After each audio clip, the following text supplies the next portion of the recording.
열왕기하 4장부터 5장까지입니다. 열왕기하 4장. 예언자 수련생들의 아내 가운데서 남편을 잃은 어느 한 여인이 엘리사에게 부르짖으며 호소하였다. 예언자님의 종인 저의 남편이 죽었습니다. 예언자님께서도 아시다시피 그는 주님을 경외하는 사람이었습니다. 그런데 빚을 준 사람이 와서 저의 두 아들을 자기의 노예로 삼으려고 데려가려 합니다. 엘리사가 그 여인에게 말하였다. 내가 어떻게 하면 도움이 되겠는지 알려주시오. 집안에 무엇이 남아있소? 그 여인이 대답하였다.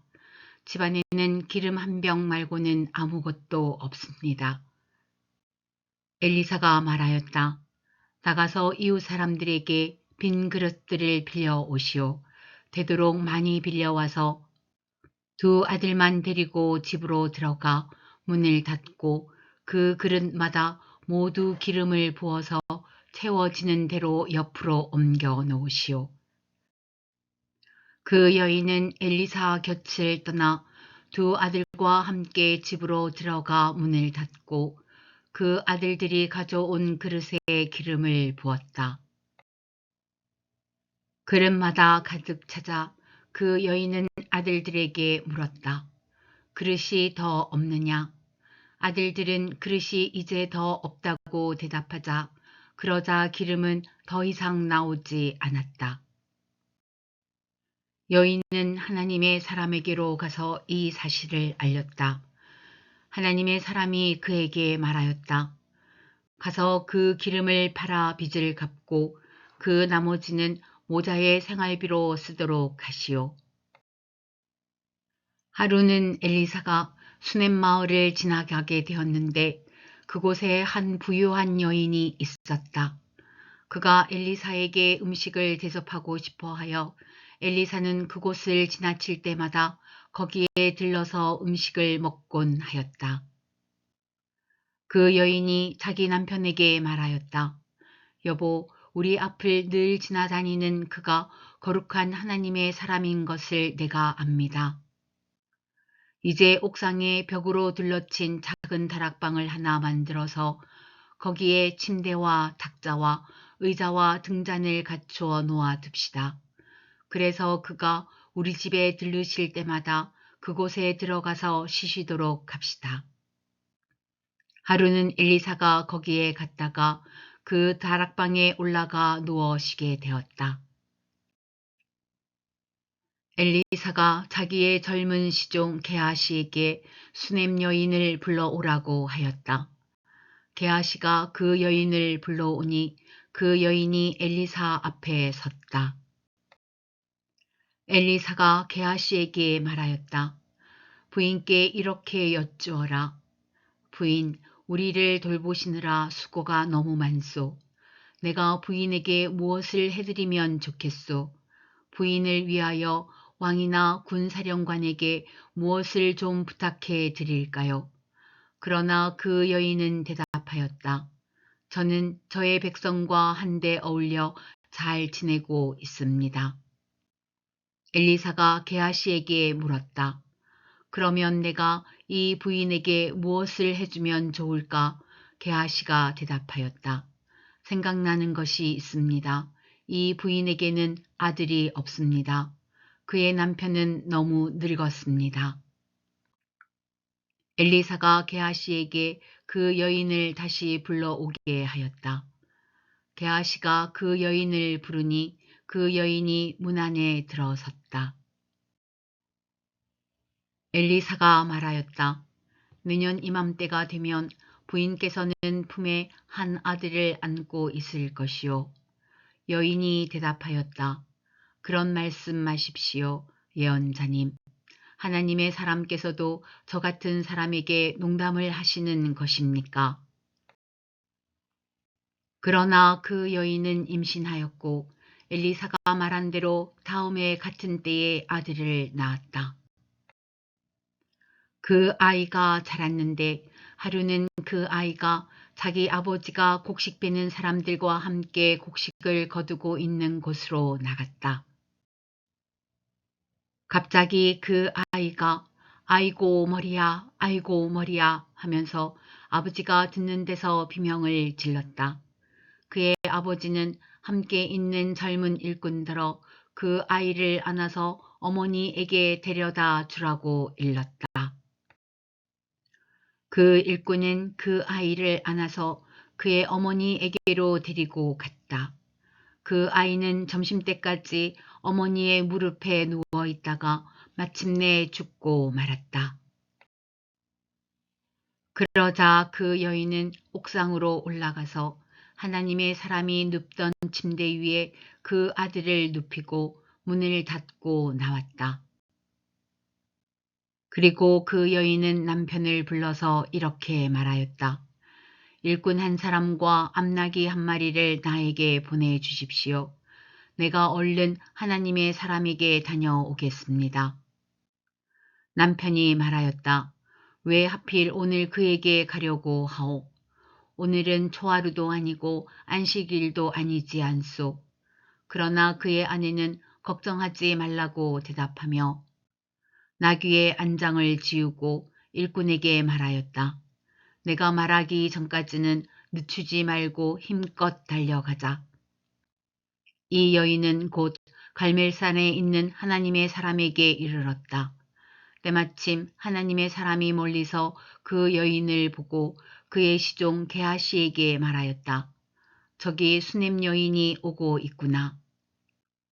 달려가서 맞아라. 부인께 인사를 하고 바깥 어른께서도 별거 없으신지 그리고 아이도 건강한지 물어보아라. 게하시가 달려가서 문안하자 그 여인은 모두 별거 없다고 대답하였다. 그런 다음에 곧 그 여인은 산에 있는 하나님의 사람에게로 가서 그의 발을 꼭 껴안았다. 게하시가 그 여인을 떼어 놓으려고 다가갔으나 하나님의 사람이 말리면서 말하였다. 그대로 두어라. 부인의 마음속에 무엇인가 쓰라린 괴로움이 있는 것 같구나. 주님께서는 그가 겪은 고통을 나에게는 감추시고 알려주지 않으셨다. 여인이 엘리사에게 말하였다. 예언자님, 제가 언제 아들을 달라고 하였습니까? 저는 오히려 저 같은 사람에게 농담을 하지 마시라고 말씀드리지 않았습니까? 엘리사가 게하시에게 말하였다. 허리를 단단히 묶고 내 지팡이를 들고 가거라. 길을 가다가 어떤 사람을 만나도 인사를 해서는 안 된다. 인사를 받더라도 그에게 대꾸를 해서는 안 된다. 그리고 가거든 내 지팡이를 그 아이의 얼굴 위에 놓아라. 그러나 아이의 어머니는 말하였다. 주님의 살아계심과 예언자님의 목숨이 살아계심을 두고 맹세합니다. 저는 어떤 일이 있어도 예언자님을 떠나지 않겠습니다. 엘리사는 하는 수 없이 일어나서 그 부인을 따라 나섰다.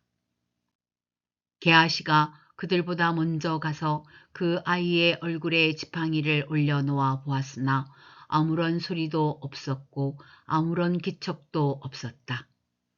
게하시가 엘리사를 맞으려고 되돌아와서 그에게 말하였다. 아이가 깨어나지 않습니다. 엘리사가 집 안에 들어가서 보니 그 아이는 죽어 있었고 그 죽은 아이는 엘리사가 눕던 침대 위에 뉘어 있었다. 엘리사는 방 안으로 들어가서 문을 닫았다. 방 안에는 엘리사와 그 죽은 아이 둘뿐이었다. 엘리사는 주님께 기도를 드린 다음에 침대 위로 올라가서 그 아이 위에 몸을 포개어 엎드렸다. 자기 입을 그 아이의 입 위에 두고 자기 눈을 그 아이의 눈 위에 두고 자기의 손을 그 아이의 손 위에 놓고 그 아이 위에 엎드리니 아이의 몸이 따뜻해지기 시작하는 것이 아닌가. 엘리사가 잠시 내려앉았다가 집안 이곳저곳을 한번 거닌 뒤에 다시 올라가서 그 아이의 몸 위에 몸을 포개어 엎드리니 마침내 그 아이가 7번이나 재채기를 한 다음에 눈을 떴다. 엘리사가 게하시를 불러서 수넴 여인을 불러오게 하였다. 게하시가 그 여인을 불렀다. 그 여인이 들어오니 엘리사가 그 여인에게 아들을 데리고 가라고 하였다. 그 여인은 들어와서 예언자의 발에 얼굴을 대고 땅에 엎드려 큰 절을 하고 아들을 데리고 나갔다. 엘리사가 길갈로 돌아왔다. 그곳은 엘리사가 예언자 수련생들을 데리고 사는 곳이었다. 마침 그때에 그 땅에 흉년이 들었다.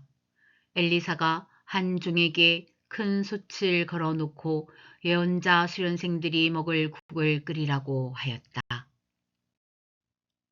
한 사람이 나무를 캐려고 들에 나갔다가 들포도 덩굴을 발견하고서 그 덩굴을 뜯어 옷에 가득 담아 가지고 돌아와서 그것이 무엇인지도 잘 모르는 채로 국솥에 썰어 넣었다. 그들이 각자 국을 떠다 먹으려고 맛을 보다가 깜짝 놀라 하나님의 사람을 부르며 그 솥에 사람을 죽게 하는 독이 들어 있다고 외쳤다. 그래서 그들이 그 국을 먹지 못하고 있는데 엘리사가 밀가루를 가져오라고 하여 그 밀가루를 솥에 뿌린 뒤에 이제는 먹어도 되니 사람들에게 떠다 주라고 하였다. 그러고 나니 정말로 솥 안에는 독이 전혀 없었다. 어떤 사람이 바알 살리사에서 왔다. 그런데 맨 먼저 거둔 보리로 만든 보리빵 20덩이와 자루에 가득 담은 햇곡식을 하나님의 사람에게 가지고 왔다. 엘리사가 그것을 사람들에게 주어서 먹게 하라고 하였더니 그의 식종은 100여 명이나 되는 사람들 앞에 그것을 어떻게 내놓겠느냐고 하였다. 그러나 엘리사가 말하였다. 사람들에게 주어서 먹게 하여라. 주님께서 말씀하시기를 먹고도 남을 것이라고 하셨다. 열왕기하 5장. 시리아 왕의 군사령관 나아만 장군은 왕이 아끼는 큰 인물이고 존경받는 사람이었다. 주님께서 그를 시켜 시리아에 구원을 베풀어 주신 일이 있었다. 나아만은 가난한 용사였는데 그만 나병에 걸리고 말았다. 시리아가 군대를 일으켜서 이스라엘 땅에 쳐들어갔을 때에 그곳에서 어린 소녀 하나를 잡아온 적이 있었다. 그 소녀는 나아만의 아내의 시중을 들고 있었다. 그 소녀가 여주인에게 말하였다. 주인 어른께서 사마리아에 있는 한 예언자를 만나 보시면 좋겠습니다. 그분이라면 어른의 나병을 고치실 수가 있을 것입니다. 이 말을 들은 나아만은 시리아 왕에게 나아가서 이스라엘 땅에서 온 한 소녀가 한 말을 보고하였다. 시리아 왕은 기꺼이 허락하였다. 내가 이스라엘 왕에게 편지를 써 보내겠으니 가 보도록 하시오. 나아만은 은 10달란트와 금 6,000개와 옷 10벌을 가지고 가서 왕의 편지를 이스라엘 왕에게 전하였다. 그 편지에는 이렇게 쓰여 있었다. 내가 이 편지와 함께 나의 신하 나아만을 귀하에게 보냅니다. 부디 그의 나병을 고쳐주시기 바랍니다. 이스라엘 왕은 그 편지를 읽고 낙담하여 자기의 옷을 찢으며 주위를 둘러보고 말하였다.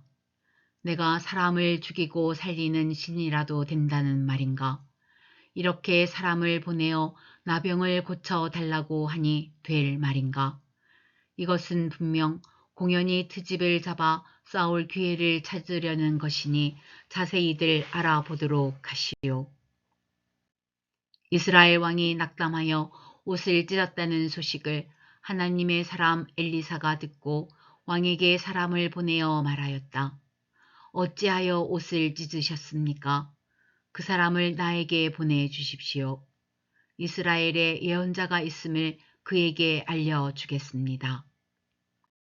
나아만은 군마와 병거를 거느리고 와서 엘리사의 집 문 앞에 멈추어 섰다. 엘리사는 사환을 시켜서 나아만에게 요단강으로 가서 몸을 7번 씻으면 장군의 몸이 다시 깨끗하게 될 것이라고 말하였다. 나아만은 이 말을 듣고 화가 나서 발길을 돌렸다. 적어도 엘리사가 직접 나와서 정중히 나를 맞이하고 주 그의 하나님의 이름을 부르며 상처 위에 직접 안수하여 나병을 고쳐 주어야 도리가 아닌가. 다마스쿠스에 있는 아나마 강이나 바르발 강이 이스라엘에 있는 강물보다 좋지 않다는 말이냐. 강에서 씻으려면 거기에서 씻으면 될 것 아닌가. 우리나라의 강물에서는 씻기지 않기라도 한다는 말이냐 하고 불평하였다. 그렇게 불평을 하고 나서 나아만은 발길을 돌이켜 분을 참지 못하며 떠나갔다. 그러나 부하들이 그에게 가까이 와서 말하였다. 장군님, 그 예언자가 이보다 더한 일을 하라고 하였다면 하지 않으셨겠습니까? 다만 몸이나 씻으시라는데 그러면 깨끗해진다는데 그것 좀 못할 까닭이 어디에 있습니까? 그리하여 나아만은 하나님이 사람이 시킨 대로 요단강으로 가서 7번 몸을 씻었다. 그러자 그의 살결이 어린 아이의 살결처럼 새살로 돌아와 깨끗하게 나았다. 나아만과 그의 모든 수행원이 하나님의 사람에게로 되돌아와 엘리사 앞에 서서 말하였다. 이제야 나는 온 세계에서 이스라엘 밖에는 하나님이 계시지 않다는 것을 알게 되었습니다. 부디 예언자님의 종인 제가 드리는 이 선물을 받아 주십시오. 그러나 엘리사는 내가 섬기는 주님께서 살아계심을 두고 맹세하지만 나는 그것을 받을 수가 없소 하고 사양하였다. 나아만이 받아달라고 다시 권하였지만 엘리사는 끝내 거절하였다. 나아만이 말하였다. 정 그러시다면 나귀 2마리에 실을 만큼의 흙을 예언자님의 종인 저에게 주시기 바랍니다. 예언자님의 종인 저는 이제부터 주님 외에 다른 신들에게는 번제나 희생제를 드리지 않겠습니다. 그러나 한 가지만은 예언자님의 종인 저를 주님께서 용서하여 주시기를 바랍니다. 제가 모시는 왕께서 림몬의 성전에 예배드리려고 그곳으로 들어갈 때에 그는 언제나 저의 부축을 받아야 하므로 저도 허리를 굽히고 림몬의 성전에 들어가야 합니다. 그러므로 제가 림몬의 성전에서 허리를 굽힐 때에 주님께서 이 일 때문에 예언자님의 종인 저를 벌하지 마시고 용서해 주시기를 바랍니다. 그러자 엘리사가 나아만에게 말하였다. 좋소. 안심하고 돌아가시오. 이렇게 하여 나아만은 엘리사를 떠나 얼마쯤 길을 갔다. 그때에 하나님의 사람 엘리사의 시종인 게하시가 이런 생각을 하였다. 나의 주인께서는 이 시리아 사람 나아만이 가져와 손수 바친 것을 받지 않으셨구나. 주님께서 살아계심을 두고 맹세하지만 내가 그를 뒤쫓아 가서 무엇이든 좀 얻어와야 하겠다. 그래서 게하시는 곧 나아만을 뒤쫓아 달려갔다. 나아만은 자기를 뒤쫓아 달려오는 사람을 보고 그를 맞이하려고 수레에서 내려 별일 없지요 하고 물었다. 게하시가 대답하였다. 별일은 없습니다만 지금 주인께서 나를 보내시면서 방금 에브라임 산지에서 예언자 수련생 가운데서 2 젊은이가 왔는데 그들에게 은 1달란트와 옷 2벌을 주면 좋겠다고 말씀하셨습니다. 그러자 나아만은 드리다 뿐이겠습니까? 2달란트를 드리겠습니다 하고는 게하시를 강권하여 은 2달란트를 2자루에 넣고 옷 2벌을 꺼내어서 2부하에게 주어 게하시 앞에서 메고 가게 하였다. 언덕에 이르자 게하시는 그들의 손에서 그것을 받아 집 안에 들여놓고 그 사람들을 돌려보냈다. 그리고 그가 들어가서 주인 앞에 서자 엘리사가 그에게 물었다. 게하시야, 어디를 갔다 오는 길이냐? 그러자 그는 예언자님의 종인 저는 아무데도 가지 않았습니다 하고 말하였다. 그러나 엘리사는 게하시에게 이렇게 말하였다. 어떤 사람이 너를 만나려고 수레에서 내릴 때에 내 마음이 너와 함께 거기에 가 있지 않은 줄 알았느냐? 지금이 은을 받고 옷을 받고 올리브 기름과 포도나무와 양과 소와 남녀 종을 취할 때냐? 그러므로 나아만의 병이 내게로 옮아갈 것이고 내 자손도 영원히 그 병을 앓을 것이다. 게하시가 엘리사에게서 물러나오니 나병에 걸려 피부가 눈처럼 하얗게 되었다.